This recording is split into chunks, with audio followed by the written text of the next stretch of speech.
여러분 그 한 10분 쉬었다가 할까요? 아니면은 그냥 스트레이트로 하고 10분 빨리 끝난 게 나아요?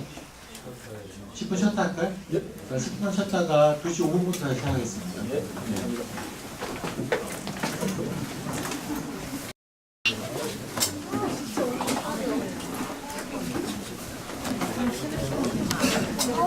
말씀드렸고요. 장의학이 어떻게 발전해 왔는가를 설명드리려고 합니다. 이게 그 장의학의 두 축은 영국과 미국이에요. 저는 이제 미국에서 장의학 공부한 사람이고, 미국에서는 장의학이 어떻게 시작됐냐면 흑인 인권운동부터 시작을 했어요. 흑인 인권운동부터. 여러분 여러분 그 장애인들이 흑인들이 인권운동을 하는 거 보면서 두 가지를 배웠어요. 하나는 흑인을 둘러싼 문제가 인권의 문제인 것처럼 장애인을 둘러싼 문제도 인권의 문제일 수가 있겠구나 라는 생각을 했고, 또 하나는 운동의 방식을 배웠어요. 여러분 흑인 인권운동 하면 딱 떠오르는 게 마틴 루터 킹 목사 떠오르죠? 그렇죠? 근데 흑인 운동하는 사람은 마틴 루터 킹 목사도 계시지만 이렇게 이제 킹 목사는 비폭력 운동이잖아요, 그렇죠? 근데 완전히 그 반대쪽 극에 계신 분이 있었는데 누구냐면 바로 말콤 엑스라는 사람이에요. 미국 사람은 다 알아요. 이거는 상당히 폭력적이에요. 흑인 운동 방식이. 예. 그런데 장애인이 그걸 보면서 장애인 운동이 점점 과격해지기 시작한 거야. 과격해지기 시작해서 막 샌프란시스코 연방 정부를 막 점령을 하고 이런 거 다 흑인을 보고서 배운 겁니다, 이게. 예. 근데 어쨌든 이 흑인 인권 운동의 결실로 그 인권법이 만들어졌거든요. 그 내용인즉슨 피부색이나 뭐 종교나 국적이나 성별이나 이런 거 갖고 사람을 차별하면 안 된다, 이런 내용이 있어요.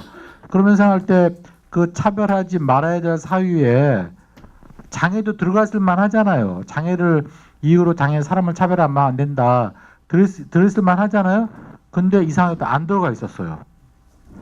왜냐면은 그 당시 흑인 인권 운동을 하는 사람 입장에서 볼 때 장애는 인권의 문제가 아니었던 거라. 그러니까 거기다 차별하지 말아야 될 사유에 장애를 안 집어넣었어요. 그러니까 이제 그 이후에 장애인 운동하는 사람들이 그 인권법을 개정을 해가지고 차별 금지 사유에 장애라는 걸 집어넣자 이렇게 요구를 했어요. 그런데 아이러니컬하게도 흑인 운동하는 사람들이 노 하고 거절했어요. 왜 그러냐면은 이 인권법이 상당히 진보적인 법이거든요. 근데 이 법 만들고 나서부터 계속 백인들로부터 공격을 받는 거라 골치 아파 죽겠어요. 근데 그 장애를 사유로 차별하면 안 된다는 걸 집어넣으려면 여하튼 인권법을 개정을 해야 될 거 아니에요. 그래서 개정하려고 시도하는 순간 이왕 있었던 그 흑인에 관련된 법조항도 후퇴할까봐 아예 손을 못 대게 만든 거지. 그런 이유도 있고, 또 하나는 다른 소수자하고 장애인의 중요한 차이 중에 하나 뭐냐면은 장애인들은 편의가 필요해. 다른 소수자가 무슨 편의가 필요하겠습니까? 뭐 흑인이 필요하겠습니까? 성적 소수자가 필요하겠습니까? 아무 필요가 없어요. 근데 장애인은 편의가 필요해. 그러면은 일반적인 사회적으로 차별하면 안 된다는 걸 쭉 써놓고 나서 편의에 관한 챕터를 그 법조문에 하나 자세하게 써놓는 것도 법의 모양이 좀 웃기잖아요. 그러니까 이런 두 가지 이유로 하나는 인권법이 개정이 안 되고, 또 하나는 장애인은 편의가 필요하다는 이런 생각 때문에 장애인들만의 독립적인 차별금지법을 만든 거죠. 그게 세계 최초의 장애인 차별금지법이라고 볼 수 있는 미국 장애인법 ADA입니다. 이때 이제 그 당시에 이제 슬슬 활동을 시작한 장애학자들이 많이 도움을 줬죠. 학자들이 돕는 게 별거 아니에요. 돕는 게 아니라 어떤 이제 법안을 만들면은 공청회 같은 걸 하죠. 그때 이제 전문적인 입장을 제공하는 거. 저도 한번 그 발달장애인법 만들어져 있잖아요. 그때 한번 보건복지위원회에서 공청회하면서 저를 부른 적이 있었어요. 한번 와가지고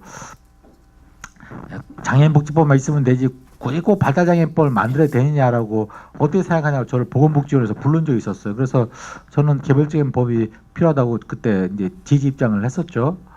하여튼 이런 걸 통해서 이제 이 장애인 단체와 장애학이 연계를 맺기 시작한 겁니다. 영국은요 비슷하긴 한데 영국도 뭐 장애인차별금지법 미국보다 5년 뒤에 만들어졌고 특이한 건 뭐냐면은 영국은요 노동운동이 발달한 나라예요. 네.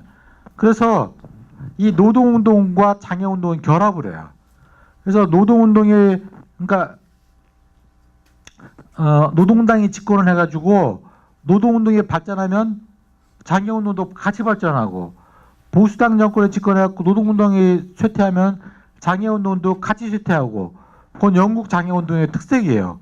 이게 아까 제가 뭐라고 했습니까? 아까 사회적 창조주의를 얘기하면서 장애는 장애만으로 해결된 게 아니라 노동의 문제와 결합이 돼야 된다라고 보는 시각이 있다 그랬잖아요. 그렇죠? 사실은 그 시각이 사회적 창조주의 입장이 사실은 영국의 장애학의 입장인 거라. 예. 거기에 반해서 아까 사회적 구성주의라는 것은 미국 장애학의 입장이에요. 사실은요. 여러분 생각할 때 어떻게 노동의 문제와 장애를 연결시킬 수가 있느냐. 말 된다니까. 물론 장애를 둘러싼 문제가 뭐 인류 역사와 교회를 같이 하지만 좀 더 심해졌던 것은 산업혁명 이후입니다. 왜 그러냐면은 그 전에는요 농경사회에서는 장애인이 그냥 모내기 할 때 못줄 잡아주는 거 그리고 고추 따면은 그 고추 그 꼭지 띄는 거 아니면은 농번기에 애 좀 봐주는 거 그것만으로도 충분히 새참을 먹을 자격이 있었어요. 근데 지금은 지금의 현대 사회는 가치 있는 노동이라는 것은 생산성 있는 노동이야. 다시 말해서 단위 시간당 얼마나 많이 생산하느냐가 중요한 속도가 중요한 사회에서는 장애인은 아무 쓸데없는 노동력이 된 거죠. 그러면서 장애인은 노동시장에서 자꾸 배제가 돼가고 그러면서 가난해지고 그러면서 하류계층으로 몰려나고 이런 일이 일어나는 것이 이 노동과 뗄래야 뗄 수가 없다는 거죠. 이게 말이 돼요. 일리가 있는 얘기예요. 예, 이게 그래서 이게 장애를 둘러싼 문제는 노동의 문제가 같이 해결된다 보는 입장에 전혀 일리가 없는 게 아닙니다. 여하튼 영국 장애가 그래요. 예. 그래서 어쨌든 영국과 미국이 약간 좀 달라요. 장애학의 그 바탕이 다르긴 하지만 어쨌든 기본적으로 똑같은 거는 장애인 단체와 같이 손에 손을 맞잡고 간다는 건 똑같습니다. 그래서 지금은 장애학이 뭐 이제 북미는 물론이고요. 뭐 홍콩 그다음에 호주, 일본 아주 히트치고 있어요.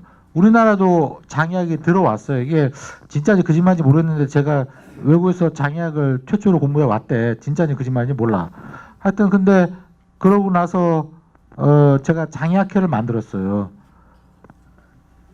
장애복지학회가 아니고 한국장애학회 2015년에 만들었어요. 2015년에. 그러니까 올해가 3년째죠. 예. 그 춘추기 학회도 하고 있습니다. 근데 그러고서 학회는 있는데 문제는 학과가 없어. 그래서 고민하다가 드디어 하나 만들었어요. 대구대학교 제 몸남고 대구대 우리나라 최초로 내년 3월부터 뽑습니다. 내년 3월부터 대구대학교 일반대학원 석사과정에 뽑습니다. 예. 근데 저는 이게 대구가 조금 저 남쪽이고 해서 사람들 안 모이면 어떡하냐 걱정만 했는데 몇 명 지원한 줄 알아요? 석사과정인데 38명 지원했어요. 학부가 아니고 대학원 석사과정인데 야간대학원과 일반대학원인데 근데 그 38명 중에서 11명인가 12명만 대구하고 경산 사람이고 나머지는 3분의 1은 전부 다 딴 데서 온 사람이에요. 서울에서 5명, 인천에서 뭐 성남, 뭐 청주, 광주, 전주, 뭐 경남, 함양, 창원 전국에서 다 모였어. 모였고 나이대도 지금 갓 4학년 졸업한 사람부터 저보다 나이 많은 사람까지 또 장애인 비장애인이 한 반반쯤 되고 예. 그래서 내년 3월부터 강의를 하는데 이제 28명, 10명 떨어뜨리 28명 이제 입학을 했는데 재밌을 것 같아요. 재밌을 것 같고 여러분 지금 이제 장애인복지관에 계시고 우리 아까 식사 시간에 관장님하고 얘기했지만 우리가 사회복지학과에서 장애인 관련 과목 솔직히 한 과목밖에 안 배우잖아. 장애인복지론. 근데 그것도 선택이잖아. 왜? 그거 안 듣고 여기 있는 사람 있을 거라 아마. 이거 사실 심각한 문제 이거는요. 이게 그래서 이게 지금 17개 과목을 이 장애학과에 지금 준비를 하고 있어요. 그래서 장애인을 해서 아주 두루두루 강의를 할 생각입니다. 하여튼 그래서 최초의 장애학과가 만들어지고 나니까 이제 뭐 저기 전남 무안에 초당대학교라고 있는데 거기서도 만들겠다고 전 연락이 오고 막 지금 슬슬 연락이 오고 있어요. 이제 거기 전남에 있는 장애인단체에서 초당대학교들을 만들어 달라 그랬대. 장애학과를. 예, 예.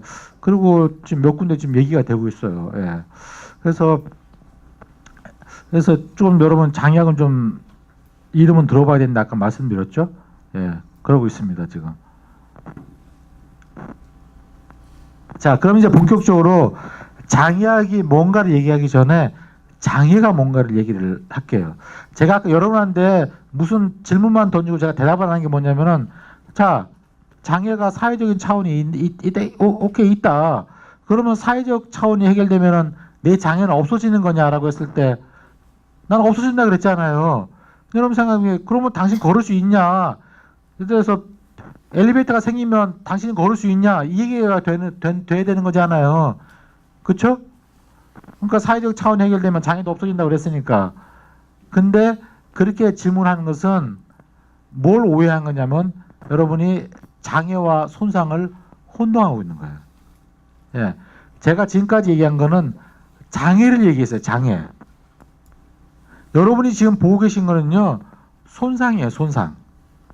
제가 소아마비 알아서 목발 짚고 휠체어 타고 있는 건 이건 손상이에요.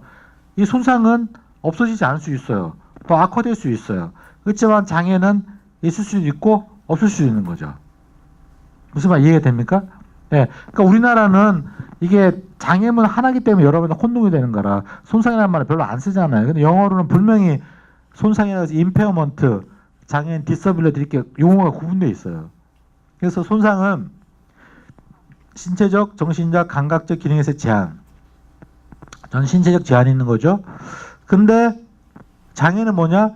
물리적, 사회적 장벽에 기인해서 다른 사람과 동등한 수준에서 지역사회 평생의 생활에 참여 기회의 상실 또는 제한이에요. 다시 말해서 다른 사람 누구냐? 손상을 갖지 않은 사람이지.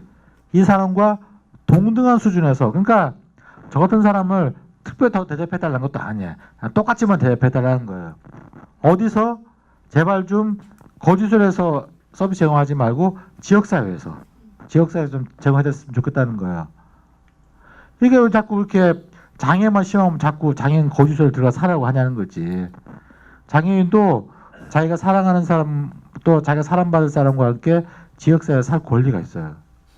제가 대구에 알고 있는 장애인이 중증 뇌성마비 장애인이고 전동휠체어를 타고 IL센터 사회생활센터에 출근해요. 제가 직접 들은 얘기예요.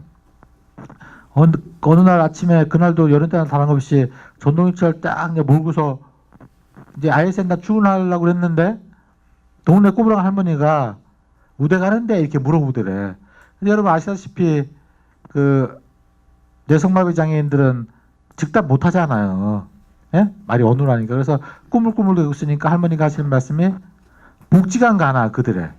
하여튼 장애인은 집 밖에 나가면 무조건 복지관 가는 거야. 하여튼 복지관. 그래서 복지관 아니고 직장 간다 그랬더니 아 직장도 있나 그래서 아 직장도 있다고.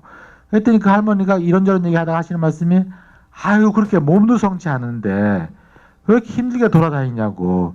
저기 가면 시설 좋은 데 있다는데 거기 가서 편하게 살지. 물론 안 돼서 하신 말씀이 있을 거예요. 그렇죠? 그런 말씀 했다는 거 아닙니까? 했더니 이게 장애인이 또 성격이 쌓였고 그걸 또 참고 듣고 있었던 게 아니고 뭐라 했냐면은 아유 할머니 꼬부랑 할머니인데 양로원 들어가 사시지 왜 돌아다니냐고 이렇게 얘기했다 혼났대. 그러니까 우리는 뭐 우리가 어쩔 수 없이 양로원이나 우리 어르신을 요양원에 모실 수는 있지만 약간은 좀 불효한다는 생각을 좀 심정적으로 하고 있지 않습니까? 근데 왜 장애인은 장애인만 심하면 자꾸 시설 들어가 살려고 하는 거지? 그건 아니라는 거예요. 지역사회에 살아야 됩니다. 그래서 평상의 생활에 하고 뭐 때다른 게 아니고요. 여러분 그 장애인들요 경험해보셔서 알겠지만 구강 상태가 엉망이에요. 충치 대부분 8, 90%가 충치 갖고 있습니다.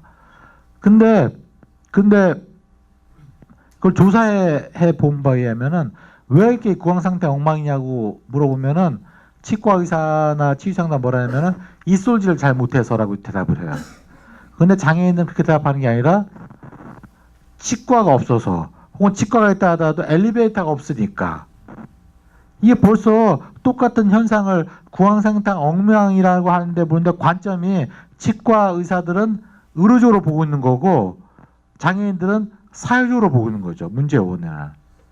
여하튼 간에 장애인 어쨌든 간에 치과 여러분 1층에 있는 거 봤습니까? 없어요. 엘리베이터가 없으면 치과 접근 못하지. 접근했다 치더라도 여러분 치과 의사들이 장애인 오는 거 싫어해요. 네.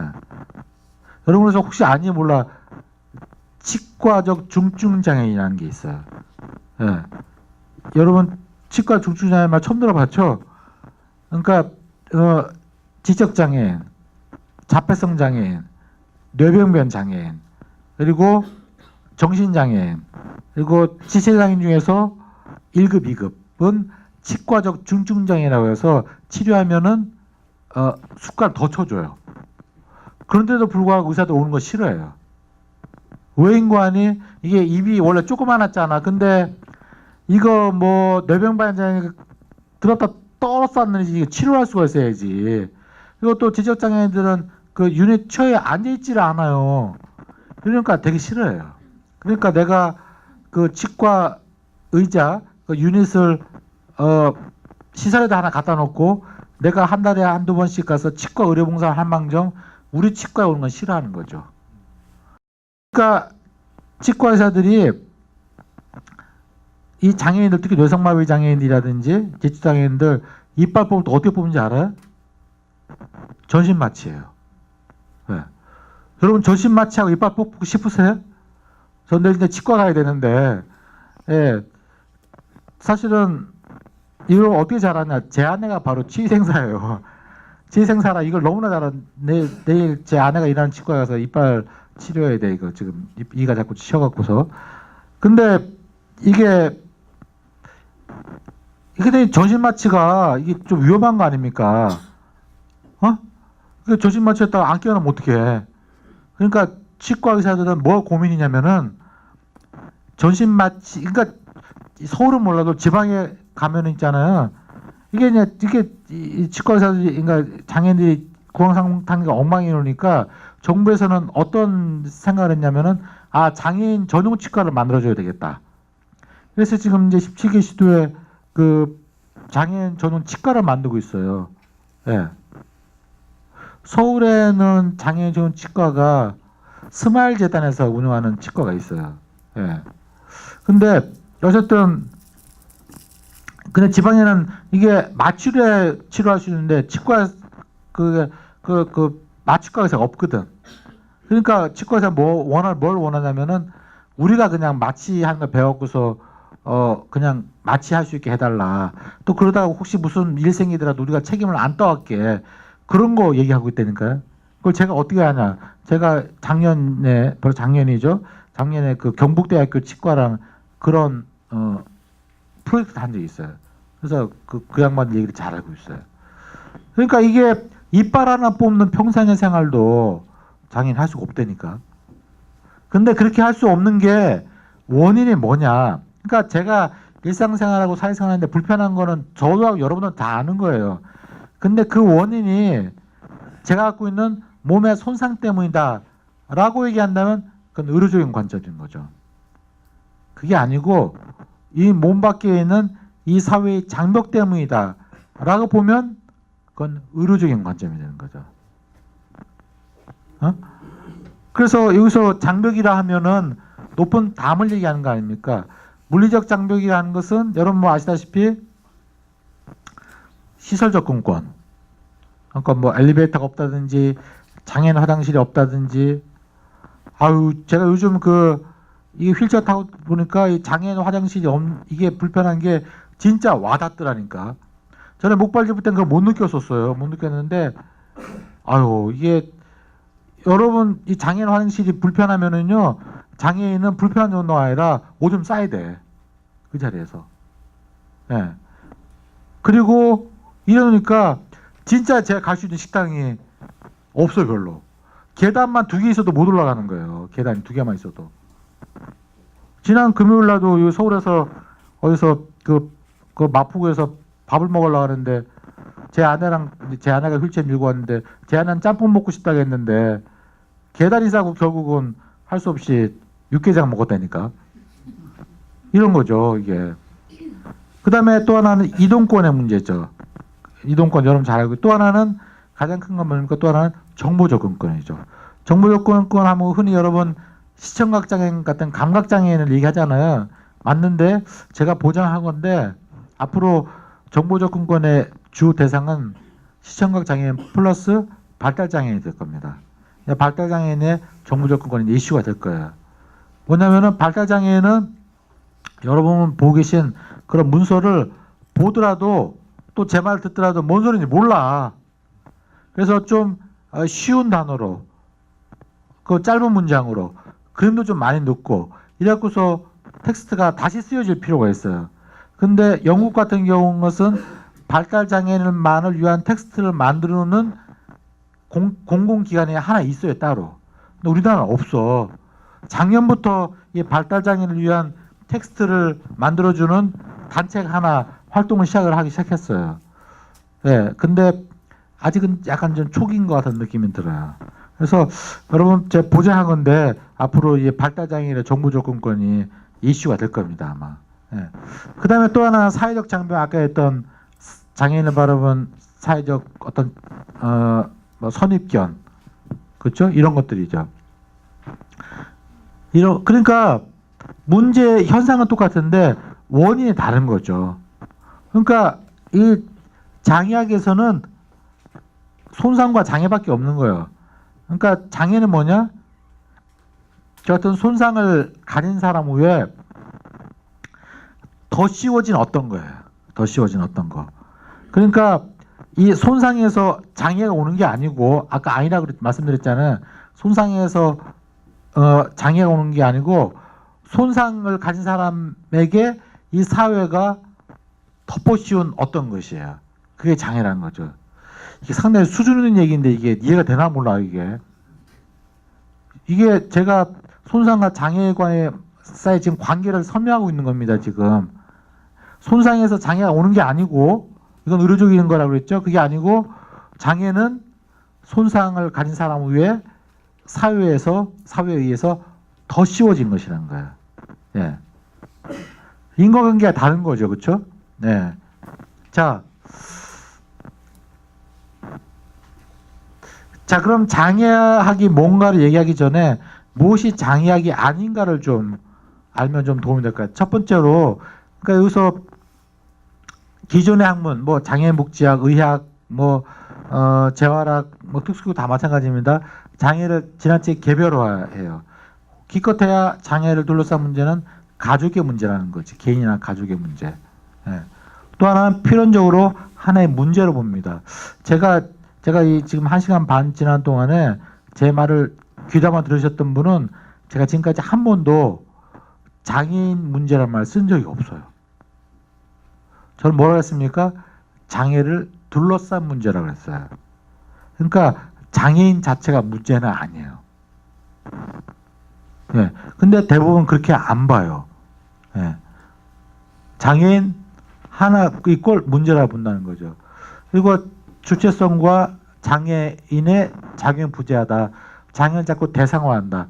여러분 중에 혹시 뭐 대학원에서 논문을 쓰고 학위를 받는 사람이 계실지 모르겠는데 거기 보면은 뭐라고 합니까? 그 논문의 그 제목 중에 뭐가 있냐면 연구 대상이라고 하죠. 연구 대상. 장애는 연구 대상인 거라. 대상. 대상이라면 아까 했던 거죠. 내가 아닌 거죠. 뚝 떼어놓는 거라고 말씀드렸잖아요. 예. 근데 장애학에서는 대상이라는 말 안 써요. 예. 연구 참여자란 말 씁니다. 연구 참여자. 예. 그 다음에 지나치게 생물학적 측면에서 장애를 혹은 심리적인 측면에서 장애를 설명을 해요.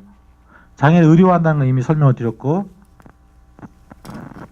그 다음에 주로 개인에 대한 개입, 그리고 정보 이양이 주로 응용 분야, 사회복지도 그렇고 특수교육도 전부 다 응용 분야 아닙니까? 순수 분야는 아니잖아요, 그렇죠?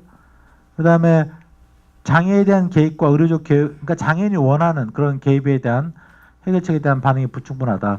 인문학에서의 접근이 없다. 이건 무슨 뜻인가 이따 다시 설명드리겠고, 문화적, 사회적, 정치적, 지적 의미, 장애인의 지위에 대한 관심이 없고, 아까 통합이란 말 쓰면 제가 인클루전이라는 단어 썼다 그랬잖아요. 이게 이거예요. 인클루시브, 이게 형용사죠. 여기에 대한 인식이 잘 안 돼 있다는 거예요. 그래서 장애학이 그럼 뭐냐? 제가 나름의 정의를 내려본 이거 사실은 오늘 말한 거는요. 아까 한국장애학회라고 있다고 그랬잖아요. 한국장애학회 전신에 장애학 연구회라고 있었는데 거기서 우리나라 최초로 장애학 책을 만들어냈어요. 제가 아까 밥 먹으면서 거기 일단 사무실에 보니까 저기 서가에 보니까 장애학 책이 몇 권 꽂혀 있더라고요. 근데 그게 다 번역책이거든요, 사실은. 예, 외국에서 만든 책 번역한 거예요. 근데 좋긴 좋은데 문제는 그 책들이 장애학의 초기에 만들어진 책들이 번역한 거예요. 그러니까 번역이 약간 좀 문제도 있고. 그래서 외국에서 장애학을 공부한 사람들이 우리나라 말로 썼어요. 번역책이 아니라 순수 집필한 게 한국에서 장애학학이라는 책이 있어요. 그 책이 이게 첫 번째 챕터입니다. 이게 사실은. 거기에 제가 정의를 뭐라 하냐면 장애학은 장애를 개인의 결함으로 보지 않습니다. 예. 결함이란 건 뭐냐면 빠졌다는 거죠. 모자라다는 뜻이 아닙니까? 모자란 뜻이잖아요. 그렇죠? 그거를 아까 의료적 모델이 개인적 모델이라고 했잖아요. 개인적 모델에 또 오래된 모델 중에 하나 뭐냐면 결함 모델이라는 게 있어요. 그러니까 특별히 뭘 못하는 사람을 장애를 보는 건 보지 못하거나 듣지 못하거나 말하지 못하거나 추론하지 못하거나 결함이라는 거죠. 그럼 왜 지적장애인이나 정신장애인을 뭐라고 부릅니까? 나사 빠졌다 그러잖아요. 나사가 없다는 거지.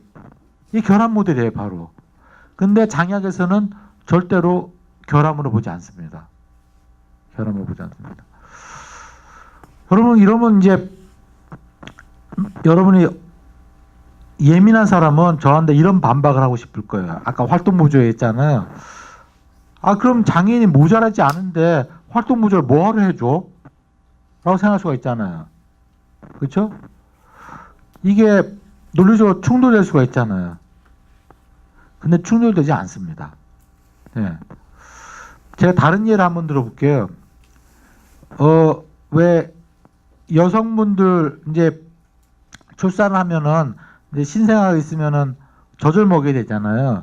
근데 직장 생활하면은 직장에 왜 수유실이 있잖아요. 수유실 젖 먹이는 방이 있잖아요.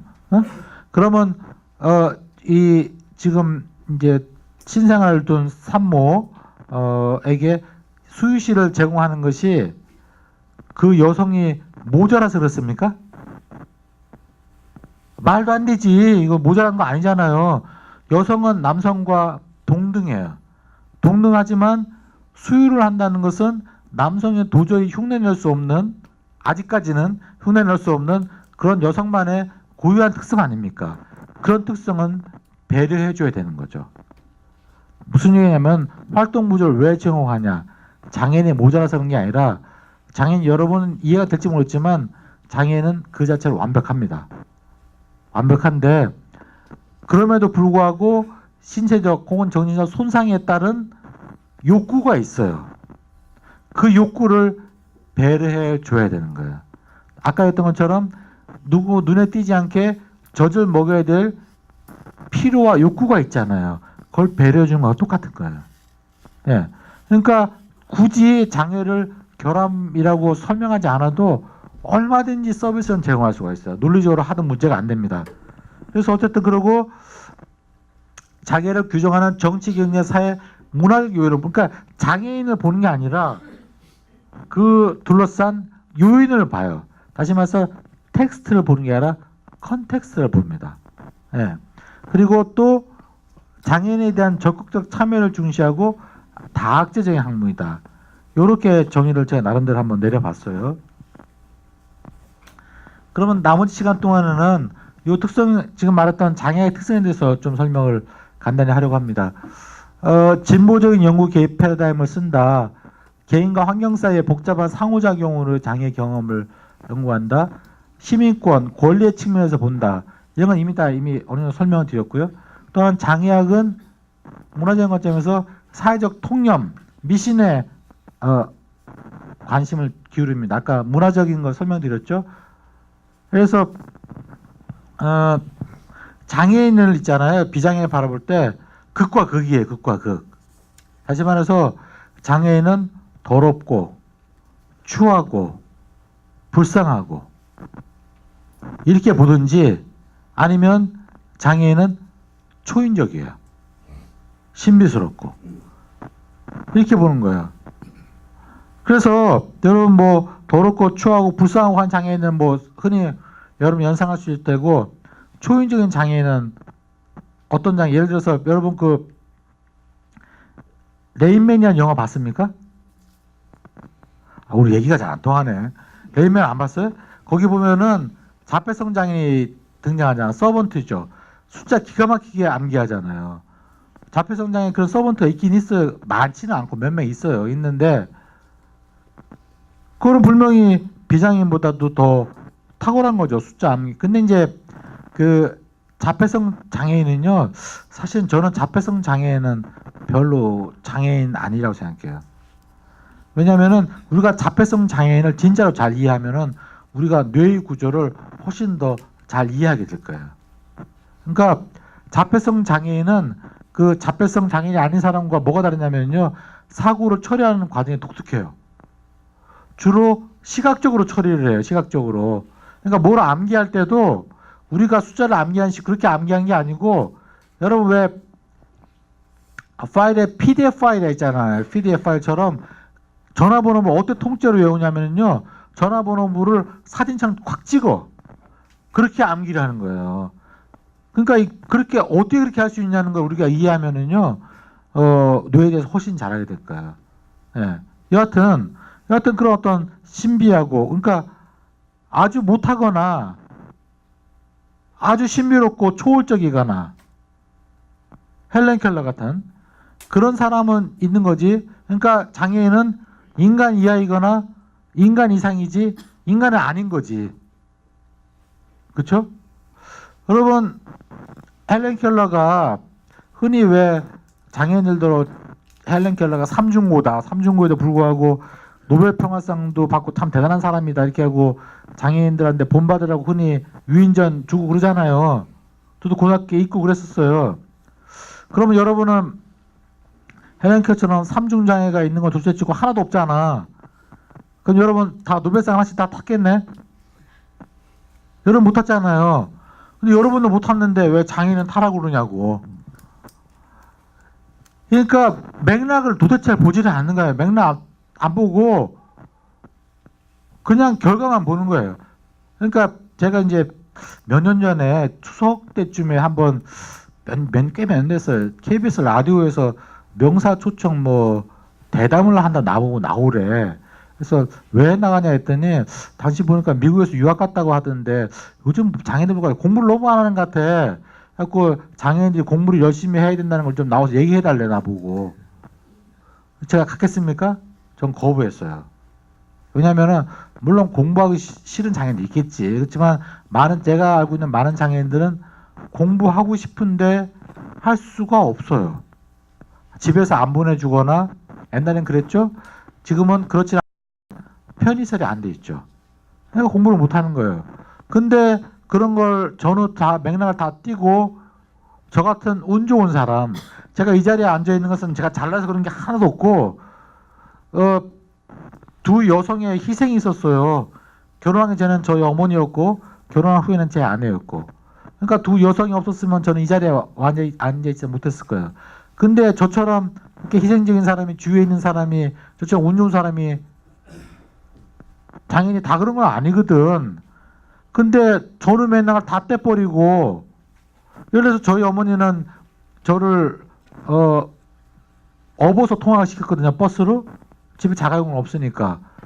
근데 저희 어머니가, 저희 집이 그래도 맞벌이는 안 해도 될 정도였으니까 저희 어머니가 저를 업고 다녔었지, 만약에 맞벌이 안 하고 집이 운영이 안 되면은 저를 어떻게 업고 다녀요? 안 그랬습니까? 맥락을 안 보고, 전후 맥락 안 보고 그냥 결과만 딱 등장시키고 저 사람처럼 되라고 하면은 장애인과 장애인 보면 얼마나 스트레스 받겠냐는 거지. 이러면 안 된다고. 그러니까. 예. 그래서 어떤 사회적 통념, 여러분 이런 것들, 사회적 통념이 어디서 주로 재생산되냐면은 주로 인문학적인 도구들, 그러니까 문학작품, 영화, TV 드라마 이런 데서 주로 재생산됩니다.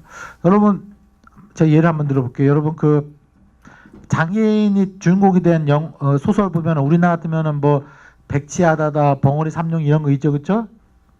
그다음에 외국 같으면은 노틀담의 꼽추 이런 영화 있죠, 그렇죠? 그걸 보면은 그 구성이요, 플롯이 한결같아요. 거기에 나오는 장애인들은 일단 아주 그 비장애인을 끔찍하게 사랑을 해. 그래서 그 사랑을 유지하기 위해서 어떤 때는 목숨을 버려버리기도 하고 돈을 바다에 뿌려버리기도 하고 이런 무모한 짓을 해요. 그렇지 않습니까? 그러니까 구성이 비슷해. 그러면 노틀담의 꼽추를 만든 작가하고 백지아다다를 만든 작가가 언제 만나서 소설을 이렇게 쓰자고 의논했겠습니까? 그럴 수가 없어요. 시대가 다르고 공간적으로 달라. 근데 왜 이렇게 한결같으냐? 일반적으로 동서와 공을 막론하고 장애인이 그런 식으로 생각했다는 거죠. 그렇지 않습니까?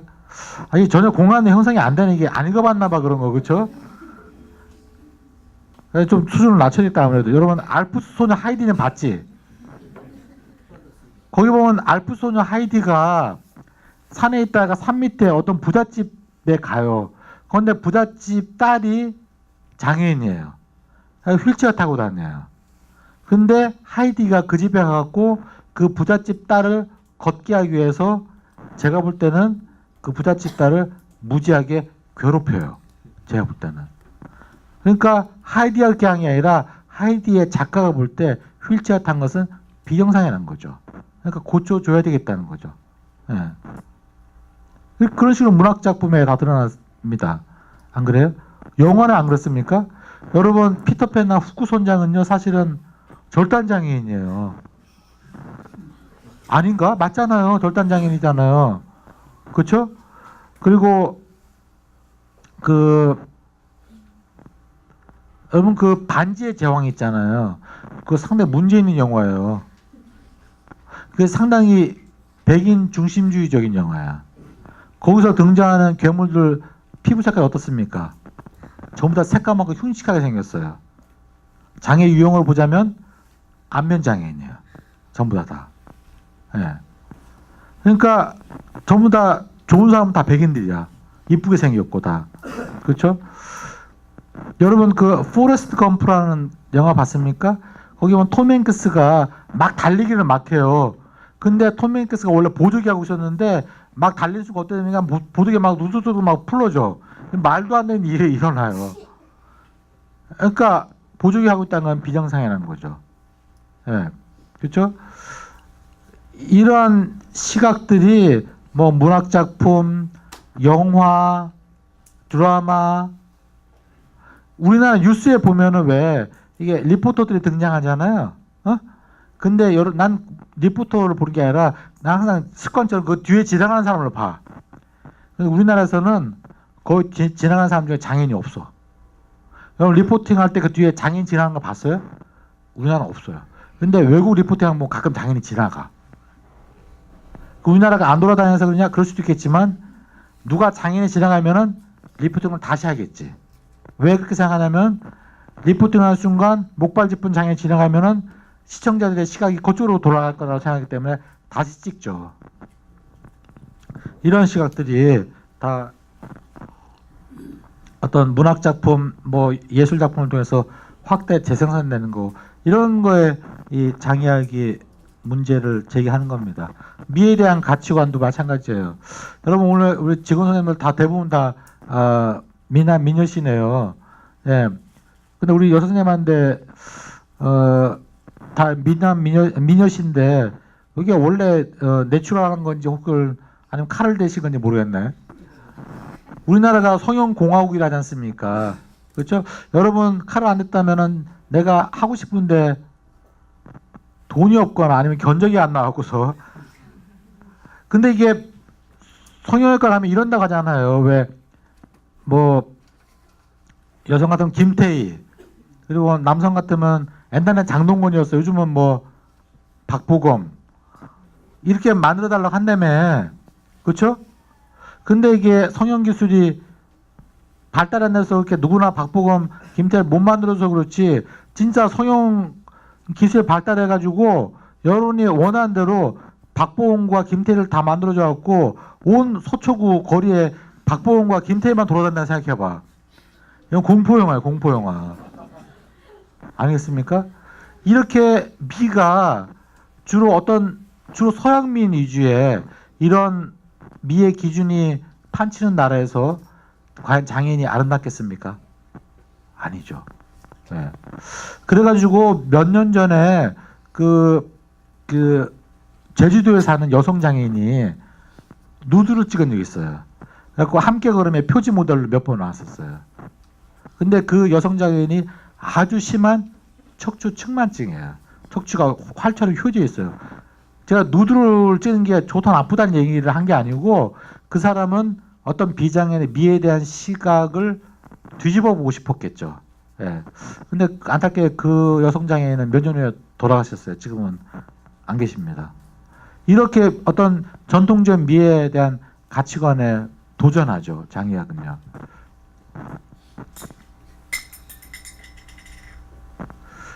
자, 아까 역사적으로 볼 때도요.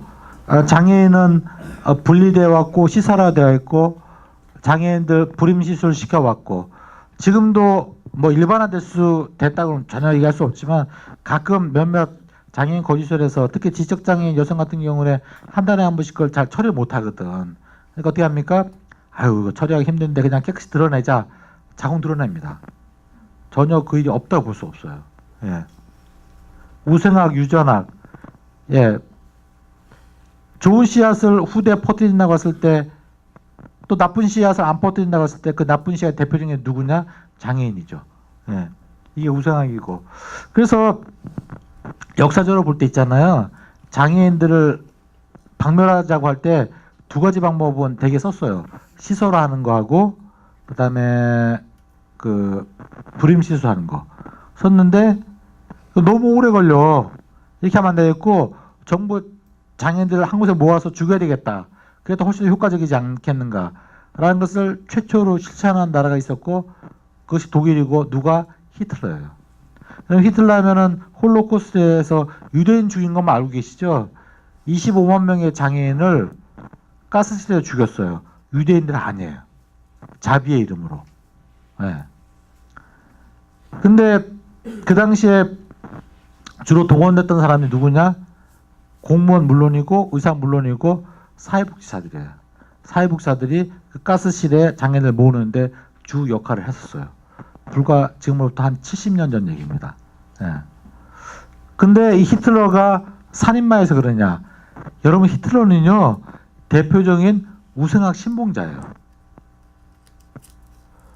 그러니까 이 불임시술법을 국가 단위에서 합법화시킨 나라는 전 세계적으로 없어요. 유일하게 독일만 국가적인 차원에서 합법화시켰어요. 누가? 히틀러가. 미국은 합법화시키긴 했지만 한 반수 정도 주만 하고 반은 안 했거든. 그러니까 미국 우생학자 입장에서 히틀러가 너무나 기특한 거라 우생학의 발전에 또 적극한 이 도모를 기여를 했거든요. 그래가지고요. 여러분 아시지 못했지만 미국 우생학회에서 히틀러한테 표창장 줬었어요. 아시는지 모르겠어요. 그러니까 히틀러는 우생학 신봉자였었어요. 예. 이런 것들.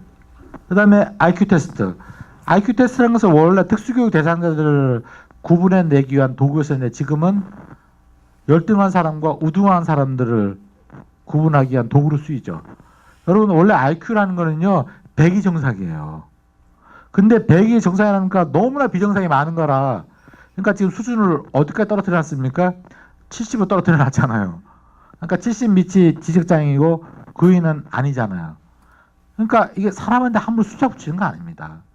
예, 그래서 IQ 테스트 자체가 여러분은 상당히 신빙성 있는 도구처럼 보이죠? 아닙니다, 이게.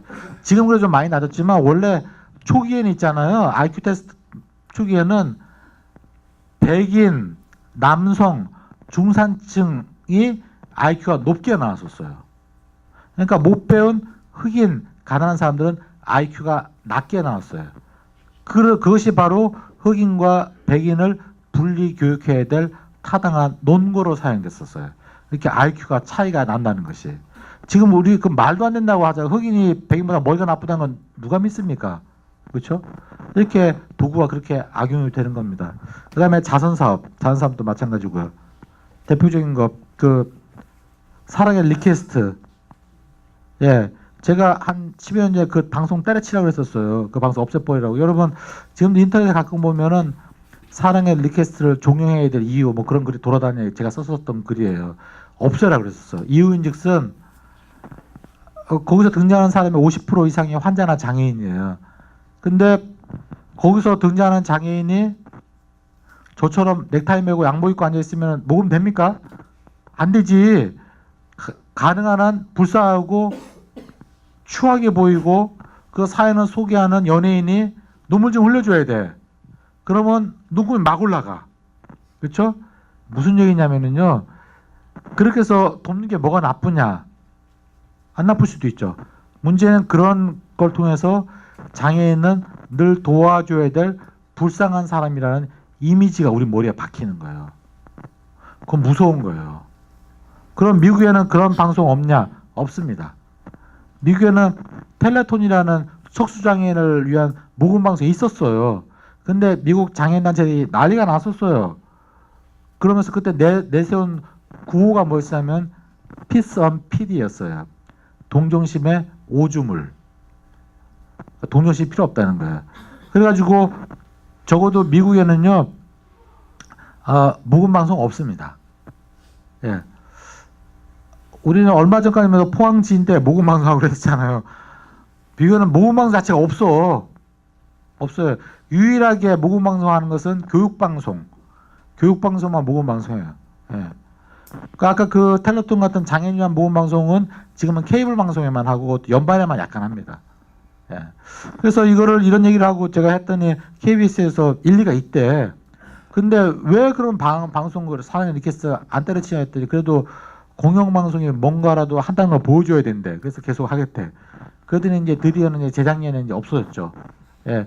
포맷을 다른 걸로 이제 바꾸긴 했지만 이런 겁니다.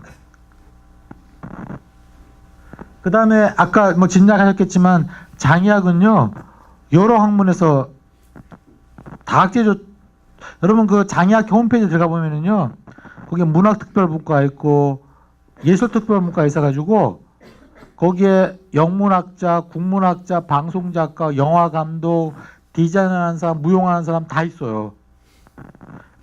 왜 여성학이 여성 복지론하고 다르잖아요.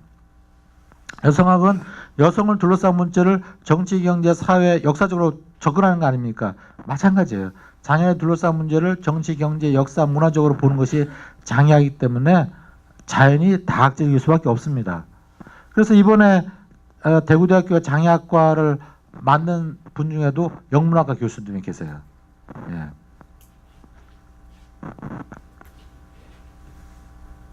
그 다음에 이거는 뭐 꼭 여러 번 해당 안 돼서 뭐 깊이는 말씀 안 드리겠지만 아까 장애인을 대상화시키지 않나 그랬지 않습니까? 연구할 때도.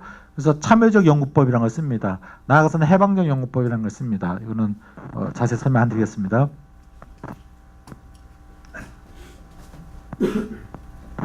자, 당사자 원칙. 자, 누가 당사자냐는 거죠. 누가 당사자냐. 장애학에서는 당사자 원칙이 중요하게 생각하거든요. 그럼 저 같은 사람 생물학적 장애인이 당사자냐? 아닙니다. 그게 아니고 장애인 당사자란 장애인으로서의 자존감과 억압을 공유해야 돼요. 생물학적 장애인이 다 장애인이 아니라고. 따라서 생물학적 장애인이 비장애인 관장이 그 복지관 관장하는 것은 문제였기 때문에 우리가 접수해야 되겠다. 몇 년 전에 그랬던 적이 있었어요. 그건 말 안 되는 거예요. 왜냐하면 생물학적 장애인이 다 장애인이 아니기 때문에. 내가 장애인인데 내가 장애인인 게 창피하면 그 사람은 장애인 당사자 아닙니다. 내가 장애인인 게 정확한 용어를 쓰자면 내가 손상을 갖고 있는 게 너무나 떳떳해. 꿀릴 게 없어. 그런 사람이 진정한 장애인 당사자예요. 그거를 disability pride라 그럽니다. 장애의 자부심, 자존감이냐 얘기예요. 그래서 여러분 앞에 있는 장애인들을 그저 당신이 장애인이란 거를 수용, acceptance, 받아들이게 하는 정도가 우리의 최상의 목표여서는 안 됩니다. 예. 그러니까 그 사람이 갖고 있는 장애인이 내가 갖고 있는 장애인이 창피할 게 없다. 내가 위축될 필요가 없다라고 하는 억압을 깨쳐버린 그런 해방감을 갖고 있는 장애인을 만드는 게 저나 여러분의 최고의 목표여야 된다는 거죠. 예. 왜냐하면 많은 장애인이 아까 했던 것처럼 억압을 내면화해 있고 억압되어 있기 때문에. 그러니까 그게 뭡니까? 저 인파워먼트잖아요. 그러니까 장애인 안에 우리나라 장애인 95%는 파워가 없습니다. 그러면 그 파워를 밖에서 부여해 줘야 돼요. 그게 인파워먼트잖아요. 역량 강하고. 물론 장애인 리더들은 그 얘기합니다. 굳이 우리는 밖에서 힘을 부여줄 필요가 없다. 우리는 충분히 우리 스스로도 힘을 가질 수 있다 얘기하지만 제가 볼 때 솔직히는 95% 장애인은 그렇지 못합니다. 다 억압되어 있어요. 그래서 어쨌든 이런 경험을 공유하는 사람만이 장애인 당사자다. 제가 이 얘기를 왜 하냐면 장애학에서는 이런 당사자와 이 학계와 전문직이 통합되어 있어요. 여러분, 저도 뭐 장애인 복지학회 이사이긴 합니다만 장애인 복지학회 가고요, 특수교육학회 가고 직업재활학회 가면은요, 거기 온 사람들 중에 장애인이 5명도 안 돼. 한번 세보세요.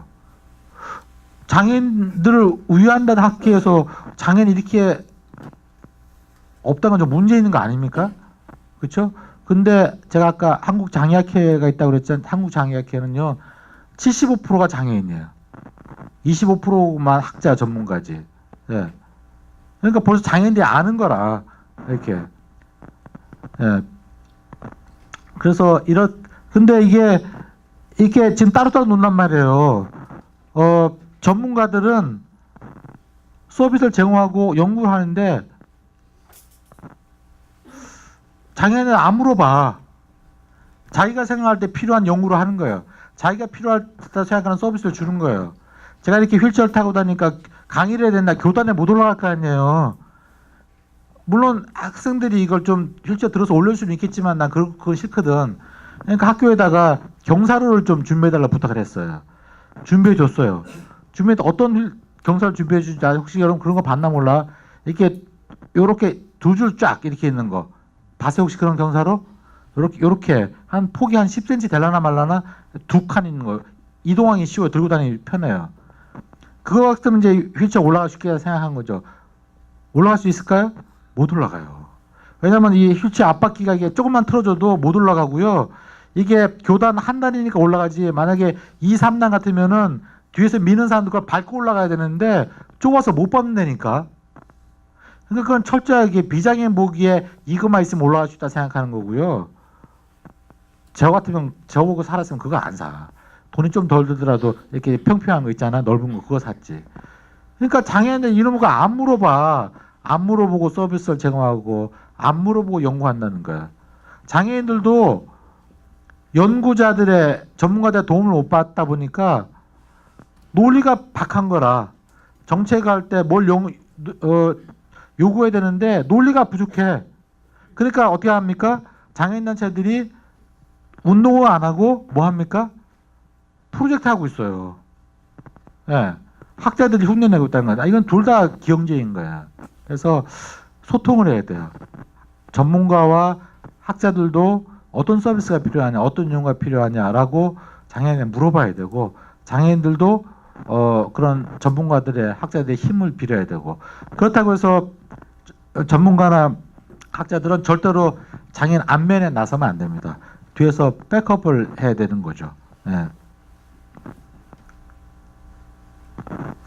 인문학적 접근법, 사회과학적 접근법에 따라 이미 설명했습니다. 아까 영화나 문학적 접근법, 인문학적 접근법이고요.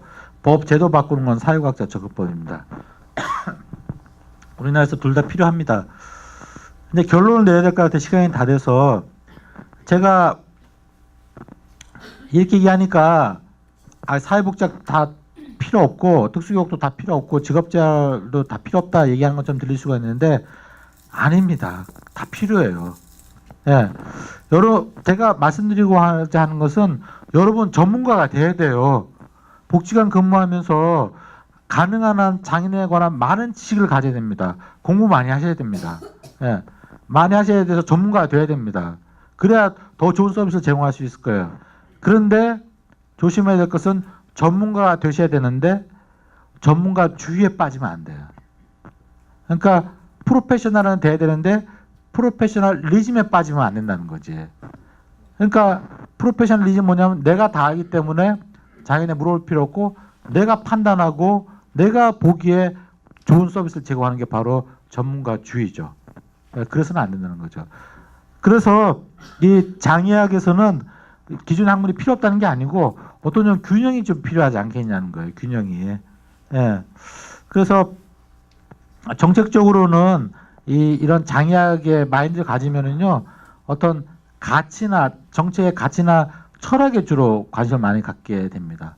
그리고 서비스 제공하는 사람들도 아까 말씀드렸지만 여러분 이제 올해 장애에 대해서 좀 많이 공부하는 해로 삼으셨으면 좋겠어요. 삼으셨으면 좋겠는데 그 공부를 시작하기 전에 마인드는 어때야 되냐면은 장애에 대해서 배우고자 하는 그런 마음가짐을 가지고 시작했으면 좋겠다는 거예요. 그러니까 내가 공부한 다음에 장애인을 만나자가 아니고 장애인으로부터 배우는 거예요.